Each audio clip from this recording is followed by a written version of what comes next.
Well, that's it. The 50 best bars is officially over. The list has been announced. I was at the ceremony. They let me in. There was tears, there was shock, there was applause. I haven't actually seen that much emotion at a 50 best ceremony for about 5 years, which was pretty fucking impressive and quite refreshing. I want to start off by really congratulating everyone who is in the top 50, is in the top 100, is in the top discovery. To be honest, just any bartenders out there who decided to stay with this industry considering everything that has happened for 2 years. I'm doing this follow-up video because my 51 to 100 video got a really good response, and I sort of wasn't quite expecting it. I even got on Russian national television as a result of that video, and that's pretty fucking cool. But also because after the 50 best was announced, I got a lot of DMs with anger and confusion about the list. So I thought, well, why not just dive back in and see what I can find? And again, I'm going to split this video into 3 parts. The first is being my predictions and how I got along. The second is analysis. And the third is opinions, gossip, and thoughts. I can't be too loud. It's 3 o'clock in the morning. My dog and wife are sleeping. I don't want to get a divorce. So let's start off with my 50 best predictions. I made some on the day of the ceremony, and to be honest, I was proven wrong by quite a significant margin, which I'm kind of happy about. Once a game becomes predictable, it becomes very boring. So let's just go down the list. Bars out, I got 75% correct. Bars in, I got 55% correct. Significant climbers, I got 85% correct. Wildcard, sips, nailed it. Top 50 in no particular order, 64% correct. Top 10, I tried to predict the order, but I got it completely wrong. But I got 60% of the people correct, as well as the top 1. Which gives me an average accuracy of about 73% across all my predictions. Regardless of that, there's 3 major questions or key points from the top 50 that was announced on the night that I have. First up is, where did I make the mistake in my predictions? Because I felt pretty fucking confident I was going to get 80 to 90%. Second up is, how the hell there's 19 new bars in the list? 19 new bars. That's like didn't do the maths on this one, so I can't do the percentage, but that's a lot. Third question is, why did so many top 50 bars completely disappear off the top 100 ranking? So after being home for a week and analyzing the list over and over again, I think I came up with a bit of a solution to the situation. And in my case, I should have just followed my own advice and really honed in on the fact what makes this year different from any other year for 50 best bars. And that is the one simple fact that none of the voters can travel. Now, before you start saying, oh, Dan, you're just repeating what you said in the last video, but after really dwelling on it and after really looking into the significance of the fact that they can't travel, and when you do that, you actually realize how important that is and why this year's list is such a fucking roller coaster and why next year's list is going to be an even bigger shit show. In order to explain that, we have to move on to analysis. So here we are, we're at analysis. Let's just cut the shit and get really stuck in. There's actually 3 lists within the top 50 list. The first list we're going to analyze is the 19 new bars that are in the top 50. The second is the 12 bars that are out of the list, like out of the top 50 completely and out of the top 100. And the third list is actually my significant climbers. And all of those 3 lists within the list will explain the rest. So here are the 19 bars that are new on the list. 17 of those bars are actually new entries, completely the first time in the list, and 2 are re-entries. 17 of those bars are established, well-known institutions within their own specific countries or cities, and 2 are completely new entries. When we start analyzing the 19 new bars list and really dive in, we'll see that the biggest winning regions are Asia, with 8 out of the 19 new bars in from there. In second place is Latin America, with 4 out of the 19 bars from that region. Furthermore, we look into the fact that 10 out of the 19 new entries are from cities or countries that are completely pandemic COVID close to the outside world. But here is where those two things collide and there's a big red flag. The 10 bars from places with the most restrictions, all of the new entries from Asia are from those regions. And that is a big, big red flag.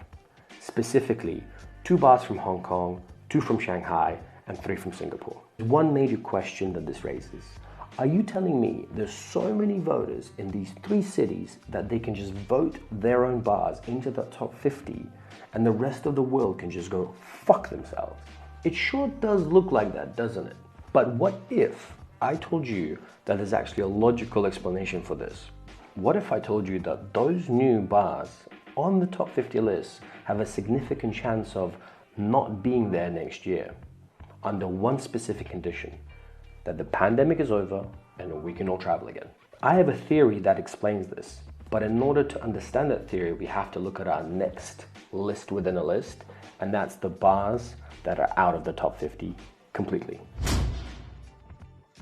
Wherever they'll show up when I edit this, half asleep tomorrow on a plane. Let's dive into this list. Bulletin Place, the Nomad are both permanently closed. The American Bar was closed for most of the year. The Old Man and the Artesian both lost their face of the bar. Indulge Experimental, Room by the Keith, and High Five are all from markets that have a very low voter number, logically, and are very, very highly locked down, which leaves Native, 3 Sheets, Panda and Sons, and the Bamboo Bar. But if you actually look for the last 2 years, there's been on complete radio silence in the entree from these 4 venues internationally. What is the conclusion? If you lose the face of your bar, if you don't engage with the community, if you are in a region that is cut off under the current conditions, you're fucked. But this brings me on to the last and most important list, which is my significant climbers. The following bars I predicted would climb significantly within the list. All of these bars that climbed have a lot of things that they share amongst themselves. And those 3 key points are, all of these bars come from countries with looser COVID travel restrictions. All of these bars did a significant number of guest shifts, and there was a significant number of events going on within their country and within their particular cities.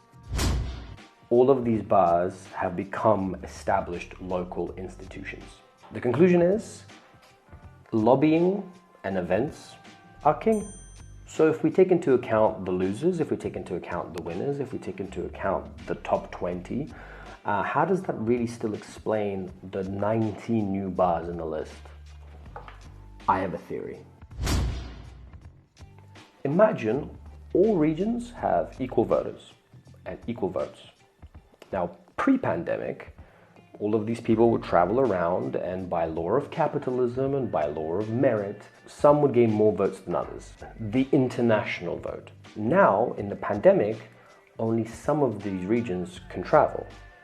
So when they're traveling around, they can vote for the best bars within that smaller subset of regions, whilst everyone else is forced to vote within their own.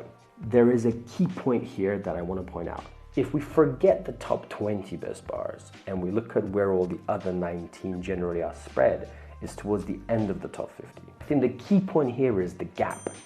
The gap of points between the 15th best bar in the world and the 50th, I think this year is much, much smaller than before. And I think this is the one explanation why there's so many new bars in the list. This is the one explanation that explains why there's people that were virtually unknown to the international community here in the West have suddenly gone so high up. Those regions had the votes. But this also segues perfectly into opinions, gossip, and thoughts. First opinion, what does this gap mean for those new bars? You guys are really fucking lucky, because there's a good chance some of you might have not made that list. So congratulations. On the other hand, the pressure is fucking on. Like, the whole world is watching you now. Getting into the list, you've done it. Now the pressure of the standards of execution is on. And so the cull could be very, very, very, very difficult next year.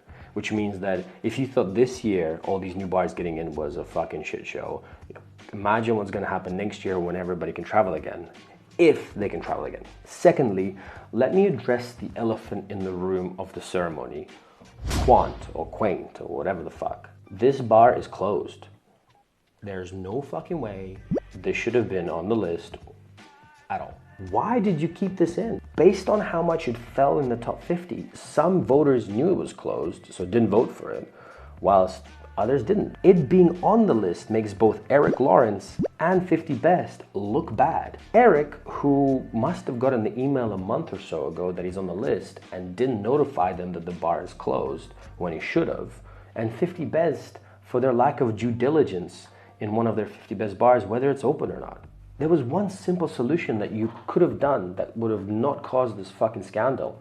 Address the issue on stage, announce the number they would have been if they were open, congratulate the team, give them some sort of award, retire them, and then move everybody up one.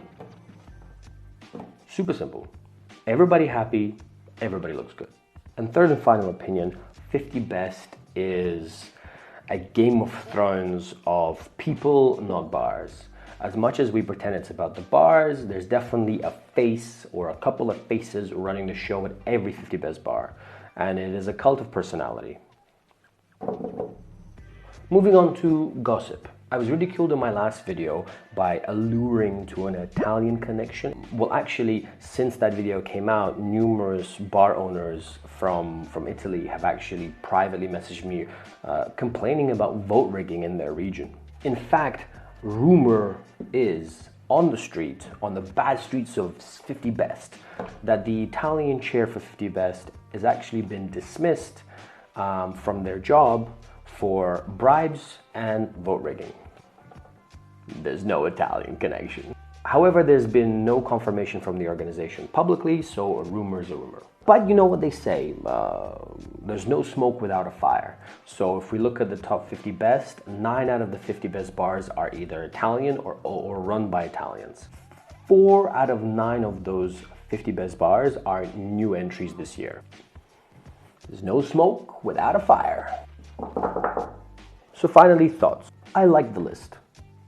I think it is fair and I think it is refreshing. I like the fresh faces. I even like the old guard. People vote for these institutions that have managed to keep the level high, managed to stay open, and even through all of the adversity that is facing our industry right now, they are leading the way. And that is why they're number one in the case of the con art.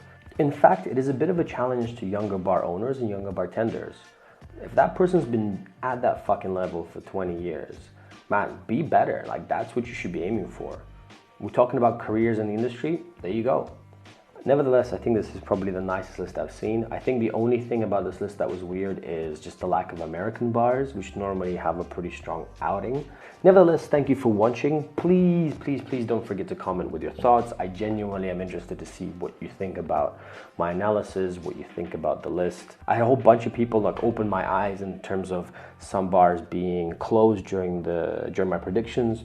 You know, other people saying, you know, dude, you're really sleeping on the Latin American bars. So I think this is all really good because we're having a discussion and we're being an actual fucking community as opposed to just talking about it on a fucking Drinks International article. And share the shit out of this video because I think it's a good video and I filmed it at 3 a.m. and it would help me out. And buy my shirts. They're out this week, later this week. Buy my shirts. Buy my shirts, share this video. Then it'll justify somehow to me that it's all worth it. Peace out. Good night.